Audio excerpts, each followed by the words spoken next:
Chiude il bar Five di Via Cadore, vittima del caro bollette. Sembra una storia piccola, ma non lo è. E non solo per la giovane titolare, perché potrebbe essere, diventare, la storia di tanti, troppi di noi. Ultimo giorno di attività per un bar, quanto pesa in questa decisione il caro bollette? Tutto. Tutto. Di quanto sono aumentate?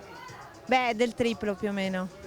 Da 3.400 a 1.200 euro. E diventano prezzi insostenibili? Sì, anche perché quest'inverno diventeranno ancora il doppio, pensando al riscaldamento e tutto il resto. Hai sentito colleghi altri con gli stessi problemi? Sì, ce ne sono. Io non è che poi indago troppo sulle cose, io penso un po' a quello che è successo a me, però ne ho sentiti, sì.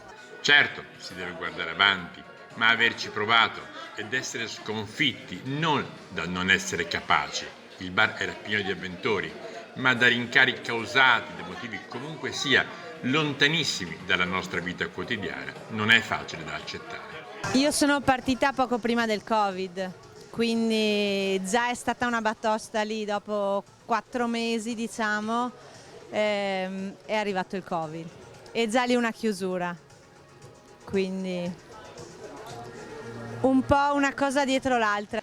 Quanto male fa? È abbastanza, molto, molto.